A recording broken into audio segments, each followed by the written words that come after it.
So നമ്മുടെ കേരള PSCയുടെ fire and rescue officer പോസ്റ്റിലേക്കുള്ള എക്സാമിനേഷൻ വരും മാസങ്ങളിൽ നടക്കാനായിട്ട് പോകുന്നുണ്ട്.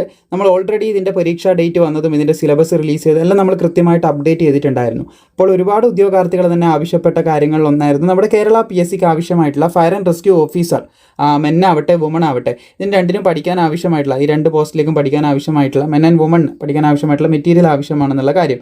അപ്പോൾ അതിൻ്റെ 2026 എക്സാമിനേഷന് ആവശ്യമായിട്ടുള്ള പ്രിപ്പയർ ചെയ്യേണ്ട മെറ്റീരിയൽ നമ്മളിവിടെ ക്രിയേറ്റ് ചെയ്തിട്ടുണ്ട്. സോ ഇവിടെ നിങ്ങൾക്ക് കാണാൻ സാധിക്കുന്നതാണ് ആദ്യം ഇതിൻ്റെ സിലബസ് ആണ്. നമ്മൾ കണ്ടന്റ് എന്ന് പറഞ്ഞിട്ട് നിങ്ങളുടെ സിലബസ് കൊടുത്തതായിട്ട് കാണാൻ സാധിക്കും. അതിൽ നിങ്ങളുടെ ആദ്യം തന്നെ വരുന്ന ചരിത്രമാണ്. ഇവിടെ 5 മാർക്കിന് 5 ചോദ്യങ്ങളായിരിക്കും ഉണ്ടാവുക. പക്ഷേ നമ്മൾ PDF-ൽ 20 ചോദ്യം ആഡ് ചെയ്തിട്ടുണ്ട്, ഇവിടെ 20 ഇട്ടിട്ടുണ്ട്, ഇവിടെ 20 ചോദ്യം ആഡ് ചെയ്തിട്ടുണ്ട്, അങ്ങനെ ആഡ് ചെയ്തിട്ടുണ്ട്. പിന്നെ സ്പെഷ്യൽ ടോപ്പിക്ക് വളരെ ഇമ്പോർട്ടൻ്റ് ആണ്. സ്പെഷ്യൽ ടോപ്പിക്കിൽ 100 ചോദ്യങ്ങൾ ആഡ് ചെയ്തിട്ടുണ്ട് നമ്മുടെ മെറ്റീരിയലിൽ. പിന്നെ ഈ പ്രാദേശിക ഭാഷ ഇവിടെയും 100 ചോദ്യങ്ങളുണ്ട്, ഇവിടെയും 100 ചോദ്യങ്ങൾ. അങ്ങനെ ഏകദേശം നമുക്ക് വരുന്നത് ഈ ഒരു മെറ്റീരിയലിൽ വരുന്ന 430ഓളം ചോദ്യങ്ങളാണ് നമുക്ക് ഈ ഒരു മെറ്റീരിയലിൽ വരുന്നത് എന്ന് ശ്രദ്ധിച്ചിരിക്കുക. നിങ്ങളുടെ എക്സാമിന് ആകെ വരുന്നത് 100 ചോദ്യങ്ങൾ മാത്രമേ ഉണ്ടാവത്തുള്ളൂ. മെറ്റീരിയലിൽ 430 അടുത്ത് ചോദ്യങ്ങൾ ഇട്ടിട്ടുണ്ട്. ആദ്യം തന്നെ ചരിത്രം കാണാൻ സാധിക്കും. ഒരു സ്റ്റേറ്റ്മെൻറ്റ് ബേസ്ഡ് ആയിട്ടുള്ള ക്വസ്റ്റ്യൻ ആണ് ആദ്യം തന്നെ ഇട്ടിട്ടുള്ളത്. അപ്പോൾ ഈ ഒരു രീതിയിലാണ് നിങ്ങൾക്ക് പരീക്ഷയ്ക്ക് വരിക. പക്ഷേ ഇതിലധികം കൊടുത്തിട്ടുള്ളത് ഡയറക്റ്റ് ക്വസ്റ്റ്യൻ ടൈപ്പിലുള്ളതാണ്. ഇത് കഴിഞ്ഞ തവണയും നമ്മൾ ബീറ്റ് ഫോറസ്റ്റ് ഓഫീസറിനും ഈ ഒരു രീതിയിൽ കൊടുത്തിട്ടുണ്ടായിരുന്നു. അത് ഉദ്യോഗാർത്ഥികൾക്ക് ഉപകാരപ്പെട്ടിട്ടുണ്ടായിരുന്നു. സോ ഇവിടെയാണ് കണക്ട് ചെയ്ത് പഠിക്കേണ്ട പ്രാധാന്യം നമ്മൾ മനസ്സിലാക്കേണ്ടത്. ഇപ്പോൾ ഇവിടെയൊക്കെ ഡയറക്റ്റ് ആയിട്ടൊരു ചോദ്യം വന്നതായിട്ട് നമുക്ക് കാണാം. ഡയറക്റ്റ് ആയിട്ട് ചോദ്യം വന്നിട്ടുണ്ട്.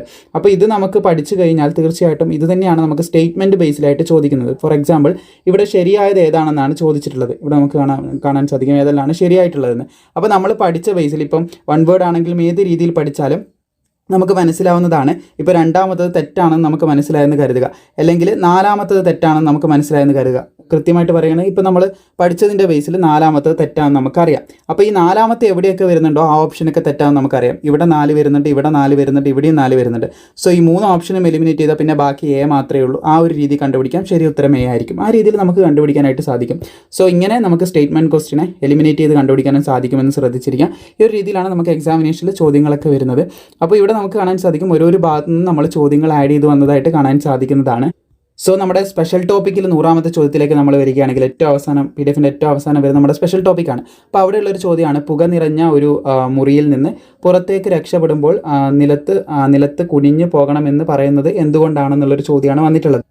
നിലത്തൂടെ ഇഴഞ്ഞു പോകേണ്ടതിൻ്റെ ആവശ്യകത എന്താണെന്നാണ് ചോദിച്ചിട്ടുള്ളത്. അപ്പോൾ അതിൻ്റെ കൃത്യമായിട്ടുള്ള ഉത്തരം ഇവിടെ കൊടുത്തിട്ടുണ്ട്, എക്സ്പ്ലനേഷൻ ഇവിടെ കൊടുത്തിട്ടുണ്ട്. സിമ്പിളാണ്. ചൂടുള്ള വായു പുകയും മുകൾ ഭാഗത്തായിരിക്കും ഉണ്ടാകുക. അത് മുകളിലേക്ക് തങ്ങിക്കിടക്കും. താഴത്ത് കുറച്ചുകൂടെ ഫ്രഷ് എയർ കിട്ടാനുള്ള സാധ്യത കൂടുതലാണ്. അതുകൊണ്ടാണ് അങ്ങനെ പറയുന്നത്. അപ്പോൾ ഒരു പ്രധാനപ്പെട്ട സ്പെഷ്യൽ ടോപ്പിക് ആയിട്ടുള്ള ഭാഗങ്ങൾ നമുക്ക് ഇവിടെയായിട്ട് കാണാൻ സാധിക്കുന്നതാണ്.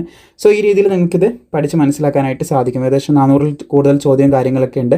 ഇനി ഇത് പർച്ചേസ് ചെയ്യാനായിട്ട് നിങ്ങൾക്ക് 2 രീതികൾ ഉപയോഗിക്കാം. ഒന്ന് നമ്മുടെ സ്റ്റോറിലൂടെ വാങ്ങാം. അതെങ്ങനെയാണെന്ന് മുന്നോട്ടൂടെ കാണിക്കുന്നുണ്ട്. അതല്ലാന്നാണെങ്കിൽ നിങ്ങൾക്ക് എന്ത് ചെയ്യാം, ഡയറക്റ്റ് താഴെ നമ്മുടെ ടീമിൻ്റെ നമ്പർ കൊടുത്തിട്ടുണ്ട്, ലിങ്കാണ്, വാട്സപ്പ് ലിങ്കാണ് നമ്മുടെ ടീമിൻ്റെ. അതിൽ ക്ലിക്ക് ചെയ്താൽ മതി. അതിന് മുൻപായിട്ട് ഇവിടെ ഒരു QR കോഡ് കൊടുത്തിട്ടുണ്ട്. അതിൽ 84 രൂപ പേയ്മെൻറ്റ് ചെയ്തതിന് ശേഷം അതവിടെ സ്ക്രീൻഷോട്ട് അയച്ചു കഴിഞ്ഞാൽ നിങ്ങൾക്ക് ഈ ഒരു മെറ്റീരിയലും ഓൾസോ നമ്മുടെ സിലബസിൻ്റെ PDF കൂടി ലഭിക്കും. സിലബസ് കൂടി നമുക്ക് നോക്കാം. സോ ഇതാണ് സിലബസിൻ്റെ PDF. സിലബസിൻ്റെ PDF-ൽ ആദ്യം ആഡ് ചെയ്ത കാര്യം സിലബസ് അല്ല, ഒരു ഭാഗത്ത് എത്ര ചോദ്യം നമ്മൾ ഉൾപ്പെടുത്തിയിട്ടുണ്ടെന്നാണ് ആഡ് ചെയ്തിട്ടുള്ളത്. ചരിത്രത്തിൽ 20 ആഡ് ചെയ്തിട്ടുണ്ട്, അടുത്തതിലും 20 ആ ഒരു രീതിയിൽ ചോദ്യം ആഡ് ചെയ്തതായിട്ട് നിങ്ങൾക്ക് കാണാൻ സാധിക്കും. അതുപോലെ തന്നെ ആനുകാലിക വിഷയങ്ങൾ 50 ആണ് കേട്ടോ ആഡ് ചെയ്തത്. ഇവിടെയൊക്കെ 50 ചോദ്യങ്ങളാണ് കേട്ടോ. 50 ഇവിടെ നമുക്ക് കാണാൻ സാധിക്കും 50 ആ രീതിയിലാണ്. സ്പെഷ്യൽ ടോപ്പിക്കിനാണ് നമ്മൾ 20 മാർക്ക് വരുന്നതിനാണ് കേട്ടോ 100 ചോദ്യം ആഡ് ചെയ്തിട്ടുള്ളത്. തുടക്കത്തിൽ ആ ഒരു കാര്യം പറഞ്ഞത് ഇതായിരുന്നു എന്ന് പ്രത്യേകം ശ്രദ്ധിച്ചിരിക്കുക. ഈ ഒരു രീതിയിലാണ് നമ്മളിതിൽ ചോദ്യങ്ങൾ ആഡ് ചെയ്തിട്ടുള്ളത് എന്ന് പ്രത്യേകം ശ്രദ്ധിച്ചിരിക്കുക. സോ മാക്സിമം ഇത് സുഹൃത്തുക്കളിലേക്ക് ഷെയർ ചെയ്ത് നിങ്ങളുടെ സിലബസ് ആണ്, ഡീറ്റെയിൽ സിലബസും കൂടി നിങ്ങൾക്ക് ലഭിക്കും.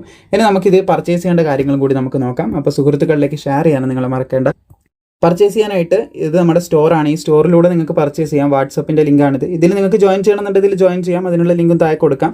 എല്ലാതാണെങ്കിൽ ഈ ഡയറക്റ്റ് ഈ ഒരു ലിങ്കും ഞാൻ താഴെ കൊടുക്കുന്നതായിരിക്കും. സോ ഇവിടെ ഞാനിതിൽ ക്ലിക്ക് ചെയ്ത് കഴിഞ്ഞാൽ ഞാൻ ഓൾറെഡി പർച്ചേസ് ചെയ്തു. അതുകൊണ്ട് പർച്ചേസ് ചെയ്യേണ്ട ഓപ്ഷനിലേക്ക് ഇനി പോകത്തില്ല. ഞാൻ കാണിച്ചു തരാം. ഇവിടെ ഇൻ കേസ് ഞാനിപ്പം ക്ലിക്ക് ചെയ്യുകയാണെങ്കിൽ ഓൾറെഡി പർച്ചേസ് ചെയ്തുകൊണ്ട് ആ പർച്ചേസ് ചെയ്തതിൻ്റെ ഡീറ്റെയിൽസ് കാണാം. ഇവിടെ ഒരു ലിങ്ക് ഉണ്ടാവും. ആ ലിങ്ക് ഓപ്പൺ ആയി കഴിഞ്ഞാൽ എനിക്ക് PDF-ലേക്ക് എത്താൻ സാധിക്കും. പർച്ചേസ് സക്സസ്ഫുള്ളി കംപ്ലീറ്റ് ആയിട്ടുണ്ടെന്ന് ഇവിടെ കാണിക്കുന്നതായിട്ട് നമുക്ക് കാണാൻ സാധിക്കും. ഇവിടെ സ്റ്റോറിൽ നിന്ന് വാങ്ങുകയാണെങ്കിൽ ഡയറക്റ്റ് നിങ്ങൾക്ക് ഈ ഒരു ലിങ്ക് ഉണ്ട്, നേരത്തെ ആ ഡിസ്ക്രിപ്ഷനിൽ കൊടുത്തിട്ടുണ്ട് കേട്ടോ. ഗൂഗിൾ പേയോ അല്ലെങ്കിൽ UPI കാർഡ് ഏത് രീതിയിൽ നിങ്ങൾക്ക് ഇത് ഉപയോഗിച്ച് വാങ്ങാനായിട്ട് സാധിക്കുന്നതാണ്.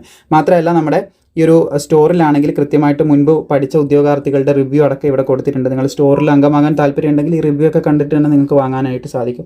വീഡിയോ ഇഷ്ടപ്പെട്ട ലൈക്ക് ചെയ്യാനും സുഹൃത്തുക്കളൊക്കെ ഷെയർ ചെയ്യാനും മറക്കേണ്ട.